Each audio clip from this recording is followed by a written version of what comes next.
This is Joe Wong. Welcome to the Trap Set, where each week we explore the lives of drummers.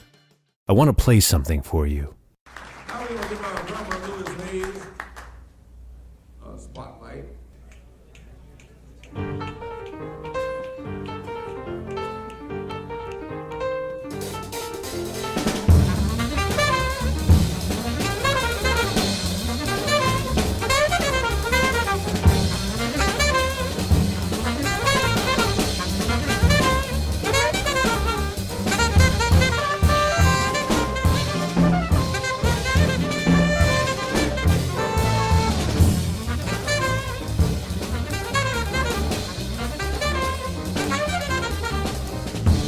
You're hearing Bohemia After Dark by the Cannonball Adderly Quintet, featuring my guest, Louis Hayes on drums.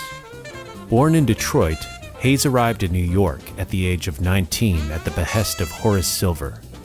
Over the subsequent 6 decades, he's amassed an unimpeachably great body of work and has distinguished himself as one of the most important drummers of all time. Hayes collaborated with many of the musical giants of the latter half of the 20th century, such as John Coltrane, Richard Davis, Dexter Gordon, Grant Green, Joe Henderson, Oscar Peterson, Hank Mobley, Kenny Burrell, and Cecil Taylor. Since 1960, Louis has also released 18 albums as a leader, the most recent of which, Serenade for Horace, was released earlier this year on Blue Note.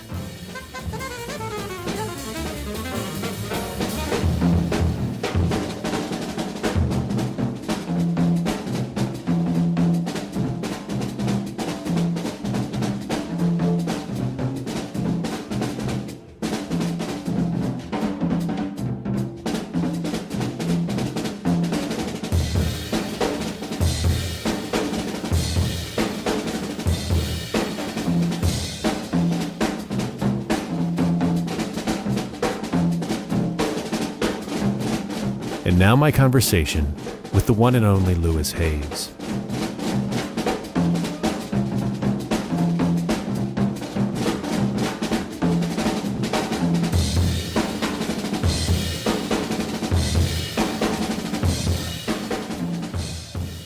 I started playing piano first. At first piano when I was about 6 or 7. And the piano myself, I didn't straighten no hell of a groove with the piano. So the drums were there. And I just started playing around with the drums. And I liked the drums. And looking at other kids that were a little older than me at the time, I saw that I could do things that they couldn't do. And my father actually started me to do, like I said, doing certain things, but he didn't want me to play for professionally or nothing. He was just, since he played a little bit, he didn't play professionally. He had a regular job, but what was his profession? Working in the factory, Ford Motor Company. So he I caught on fast with the drums, so different things. So naturally I liked that. And I saw other kids in the neighborhood who was trying to play drums, and I saw that I could do things that they couldn't do real early in my life. So it just started like that. But I was interested at the time in sports and playing with my little friends, the games, the different things that we were doing as kids do. And it just started like that, and I played around with the instruments because naturally that was before television, so a lot of kids, families, they gave them instruments and piano lessons and whatever instruments they were interested in playing. And in school, the instruments were available at the time in the schools, the school system. So you could, if the kids didn't have an instrument, you could go to school and they would give it to you. You could take it home with you. So that was very nice during that period of time. So it just started like that, and I played for little school situations, and eventually street dances, and eventually I played in teenage clubs, and Joe, eventually I started getting friends that you're supposed to have been 21 to play in places that sold alcohol. But by the time I was around 17, I started playing in places that sold alcohol, and no one said anything to me. So it began like that, and then I started getting little jobs. The first job, I went to Florida when I was about 16, actually. Jacksonville, Florida. Went down there with a guy, and I, in a little group, we went all the way to Florida, played a little job, and came all the way back. That was not a great job, but that was an experience. Well, the number one group that I played with before I came to New York was with Yusuf Lateef, and we played in a place called it Club 12. And it was Curtis Fuller, who people might be aware of. Curtis Fuller was playing trombone. Hugh Lawson played the piano. He was another person that was here for a period of time. And Ernie Farrell, a wonderful bassist in Detroit, from Detroit, he played actually bass. And I was with them a month or so because we were appearing in this place for at least 5 or 6 nights a week. And it gave me a chance to get my skills together because I was working every night with guys that could play very well. And it was I would say a bebop direction that was coming from Charlie Parker and Dizzy Gillespie, Max Roach, Kenny Clark, that kind of feeling in that direction. So I came up really listening to Charlie Parker. He was the first one that I really listened close to develop a direction that I wanted to go in. What about what he was doing really spoke to you at the time? Well, I would say this art form spoke to me, and he was the best at it. Right. He was the one who took it on a level where if you listen to him, he changed the music style of all the different instruments that were playing this art form, went in that direction. And there were certain other people, artists, doing it also, but my mind and the way I felt was I liked what his direction, and those guys' direction who was playing with him here in New York at the time. And so that's what I really, really paid attention to. After I was about 15 years old, I started listening very closely to those guys, those wonderful musicians.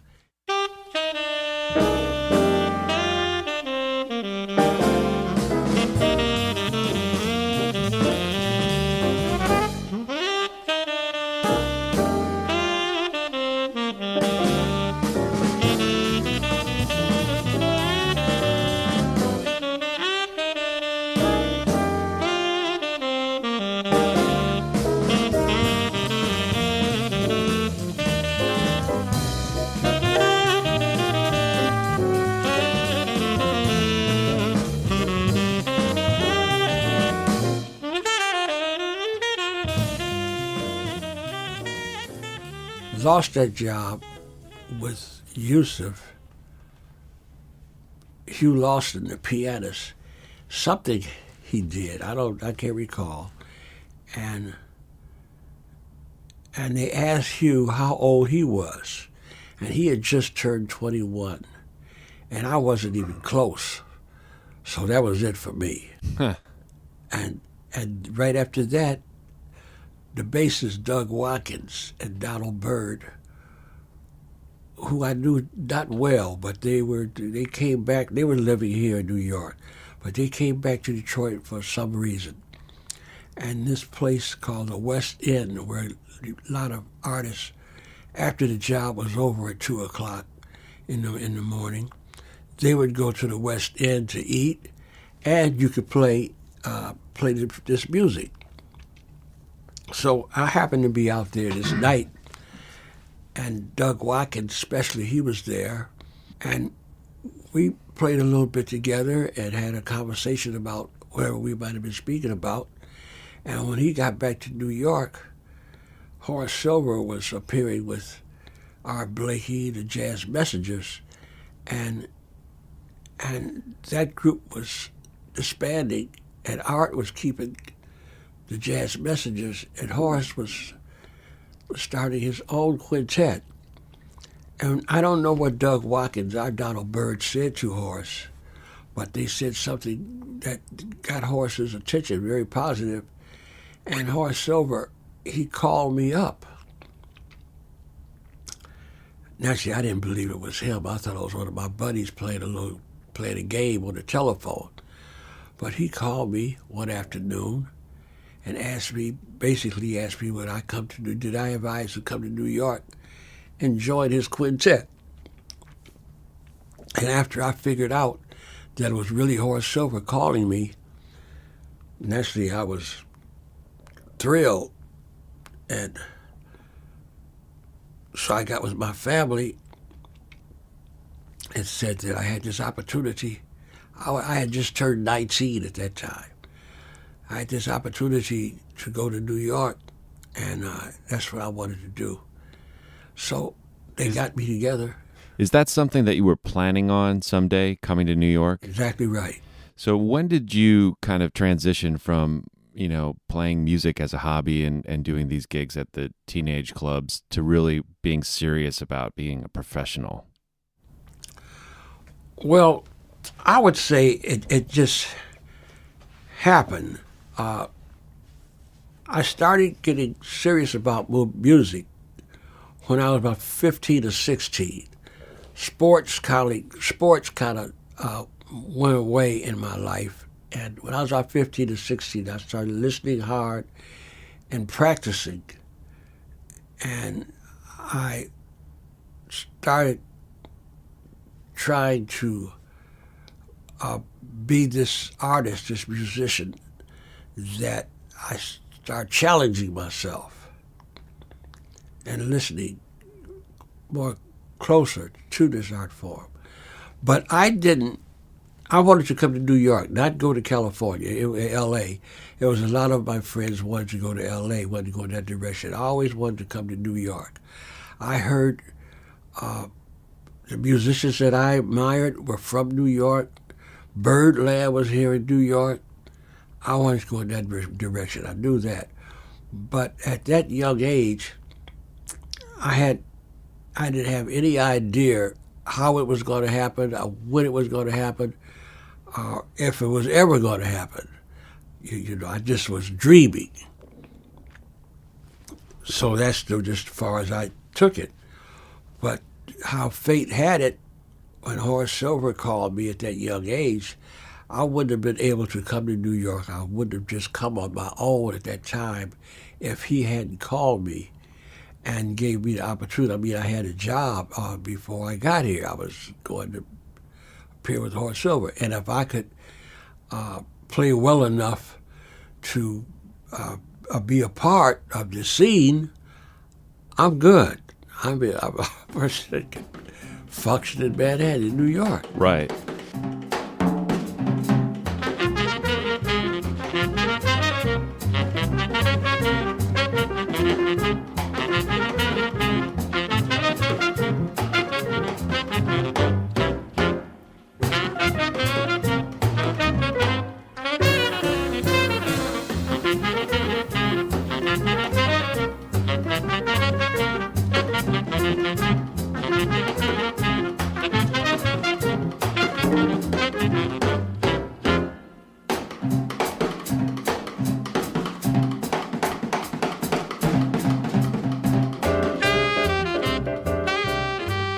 Okay, you say that you don't know what they told Horace Silver at the time? No. But apparently you were ready to come out here. What do you think it was in retrospect that drew Horace to you, to want to use you instead of somebody that he could have called in New York? Whatever they said, it worked, and when I got here, Horace, his personality and my personality, we were very good together.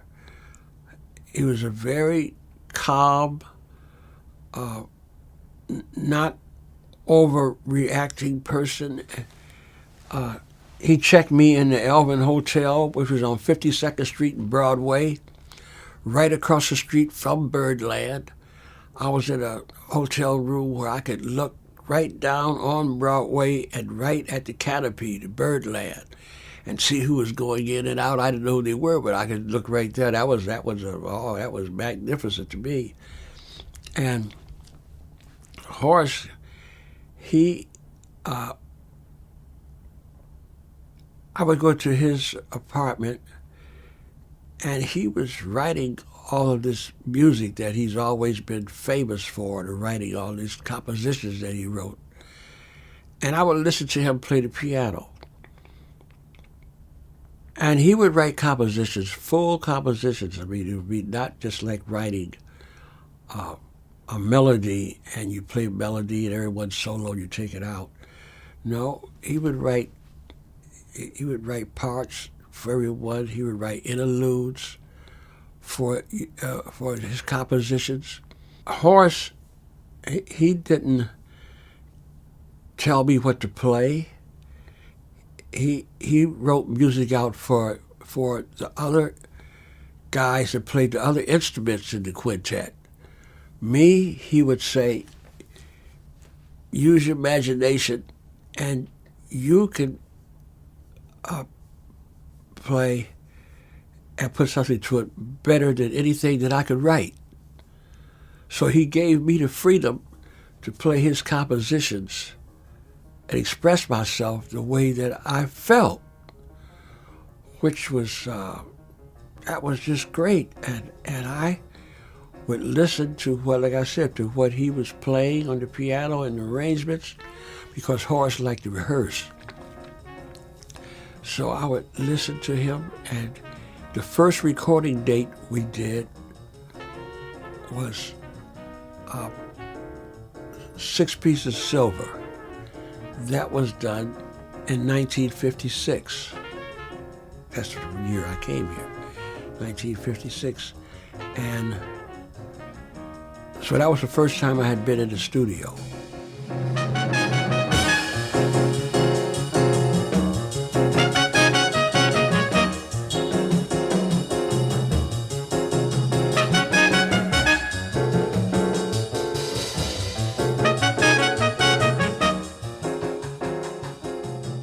And you just made a tribute album to Horace. I did. So did you go back and listen to those early recordings? No, I didn't. I haven't really listened, but I have heard it enough that I know what we did and what I was doing at the time, because I listened to it when I was very young quite a bit. So, but with this tribute album, if I want to go straight to that right now, Horace and myself, after I had been with him from 56 to 59, I did 5 recording dates, and with Horace, I had an opportunity to grow and to get my craft on a higher level. Plus, I was appearing and making recording dates with these giants of jazz that was here in New York at the time. I had opportunity to do that. So I was growing, and I was in this setting that with all these these guys on the level that they were on. So, either you rise and you get up to that level, or you don't make it. But they enjoyed me, and I damn sure enjoyed them.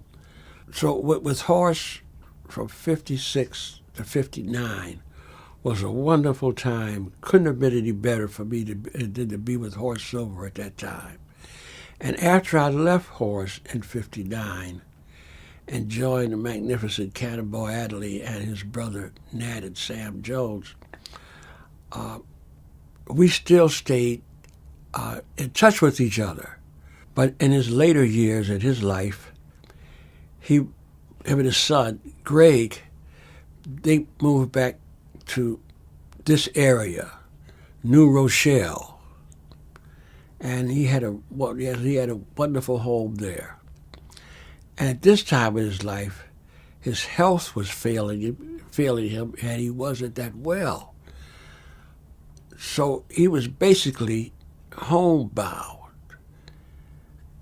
And his son Gregory and him, they would call me every once in a while, periodically, and ask me, said, Horace wants you to come up and visit with him.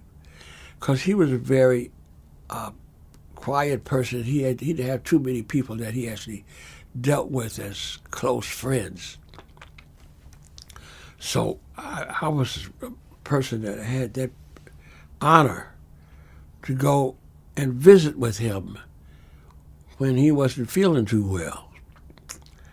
And we would talk about things in life and his life, and he would tell me how he felt about me and things that he would say. Because people had asked me to do something for Horace before because they knew that Horace and myself were close, and if I was on a project, that made it more or less, a valid project. But I never did anything. But with this project, it came together. It was just wonderful how things worked out, and it came together because it was a community act how we put this music together for Horace. I did not put all the music together myself. I wrote one composition I called it Hastings Street, because I wanted to give some feeling to Detroit, the hometown. And when I was a kid coming up, I lived on the different part of town. Hastings Street was on the east side. I lived on the west side. The family lived on the west side. But Hastings Street to me was a very happening street that would get my attention. I couldn't hang out over there because I was too young, but I wanted to be a part of it. So that came to mind, Hastings Street. So I wrote that composition for that reason.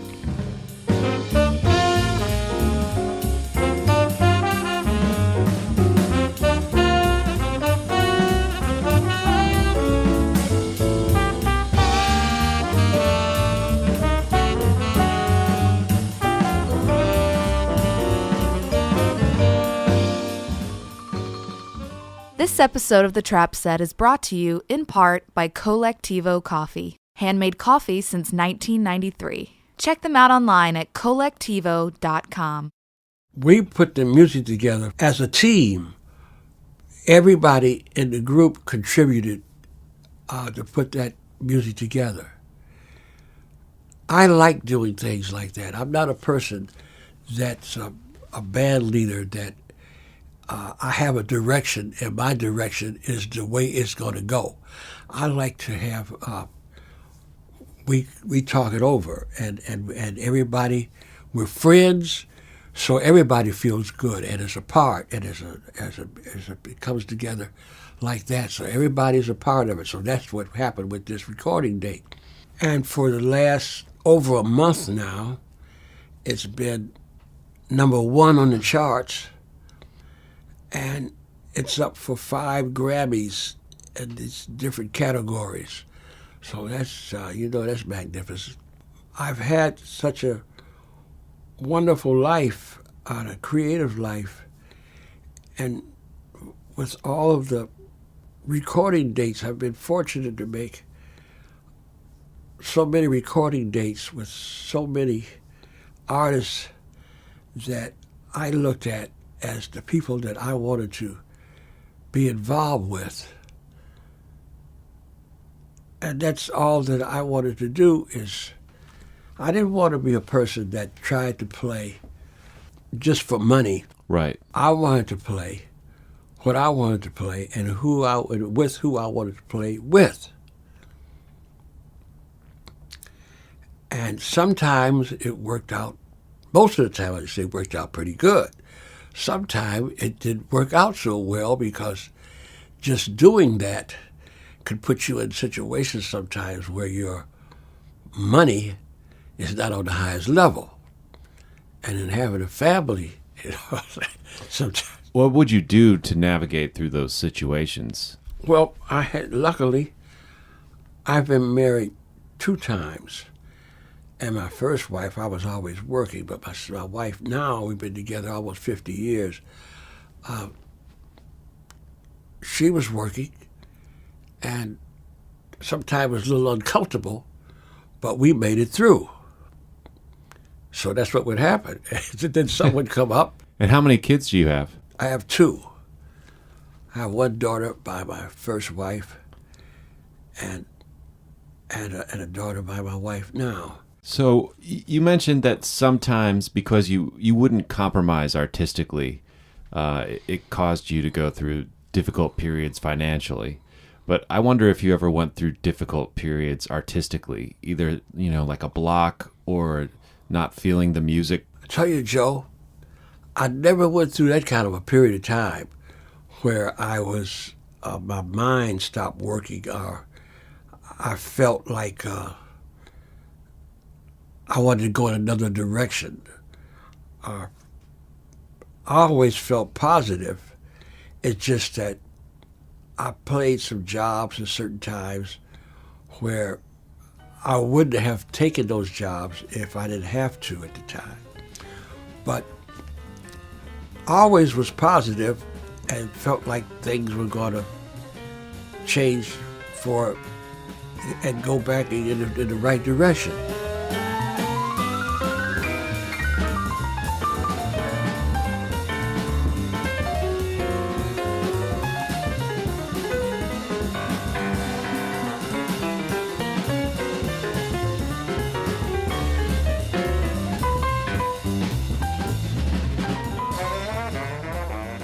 My influences were basically horn players and piano players and those instruments.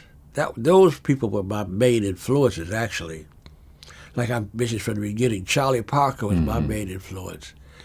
And people played those instruments because those were the instruments that I had to appear with and play with. But my main influence for his drummers was every drummer who could play well. Everybody influenced me. I mean, now, Papa Joe Jones, he was a different person in my life because he was like a mentor for me. He was old enough to be my father. He had made all these contributions in this art form, and he was a person that helped a lot of people. And he was a very stern speaking, and his direction. Some people made him very nervous because he would say things very direct, and he was very honest, and some people didn't like that too much. And he would say it. He would tell people exactly how he felt.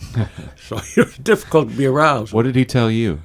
Well, we didn't talk about music but so much.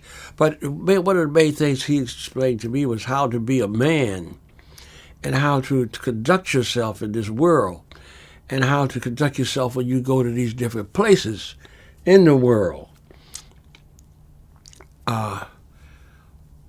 So it was about living life and how not to mess up.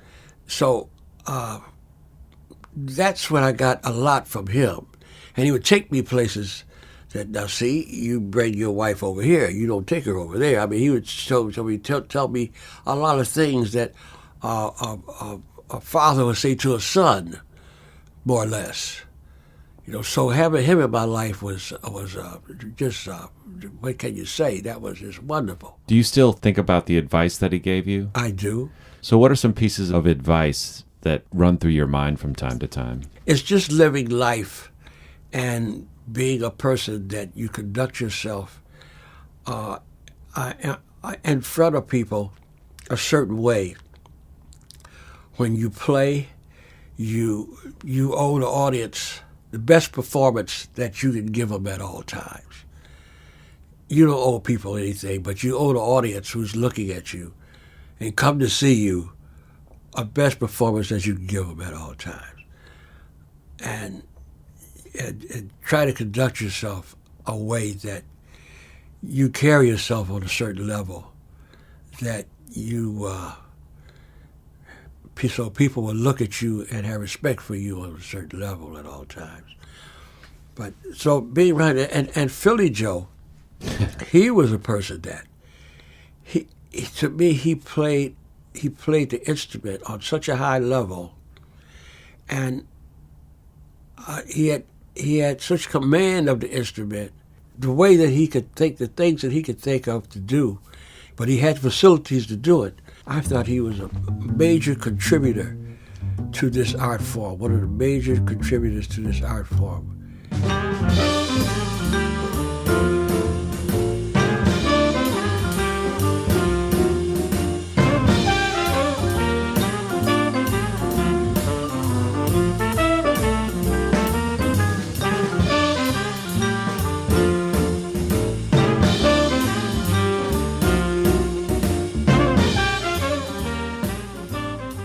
Is there anything in particular you like to convey to those younger artists that are working with you? Do they ask you for advice? No.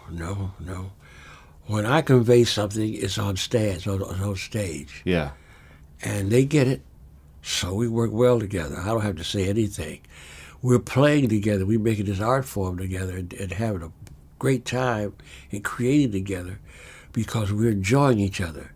And I don't have to use my words. We have certain conversations we have about different artists, but I'm not telling them how to play their instruments. No one told me how to play. Right. And you will get it on your own, and you will put it together. You have to put it together yourself, and you will come into your own. And when we're playing on stage, I don't have to say anything. Everybody has a way of knowing what they can do and who they are and how well they can communicate, so they know if what they're doing is on what they should be doing or not. I don't have to say anything. What are your creative goals moving forward? Just to stay healthy and play is let my body work, keep working, and make myself happy.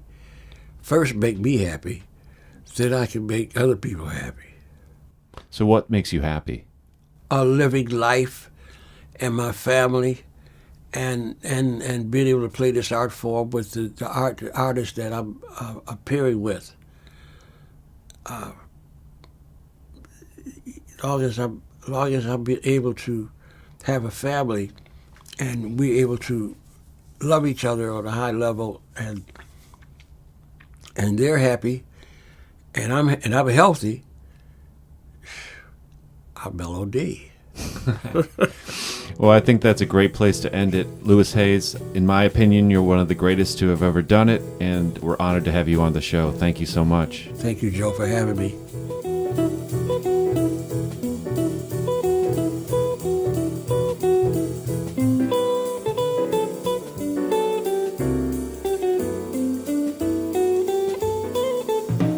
Do you have a question or something to share with the Trap Set? Give us a call at 1-833-TRAP-SET. That's 1-833-872-7738.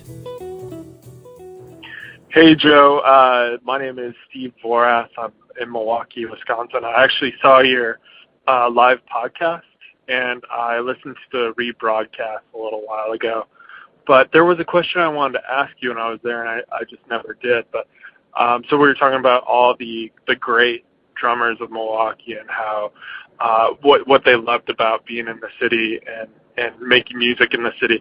And my question to you that I didn't ask was, what made you leave Milwaukee and go to other places? Was it school? And then what made you, I guess, stay away or not come back to be part of the Milwaukee music scene? Or maybe you had extended your your use, I guess, of the Milwaukee music scene, and just needed to branch out to bigger places. I know you're a music composer now, to movie music and whatnot. But anyways, I just wanted to hear about that. Milwaukee is one of my favorite places in the world. And to me, it's also a very comfortable place. And at some point, I decided that I need to get out of my comfort zone. And I moved to some places where it's more of a challenge just to get by. And without that extra fire to compel me, I wouldn't have worked as hard to make the most of the opportunities that life presented. I definitely wouldn't have been able to do the podcast from Milwaukee. I also like having a large circle of friends and collaborators, and a big city like Los Angeles is great for that. So it's all kind of like the same reason why Louis Hayes left Detroit. That's not to say that you can't make great art in Milwaukee or Detroit or any other city for that matter. But for me personally, I find that I do better work if I put myself into an unfamiliar situation and have to figure out how to navigate through it.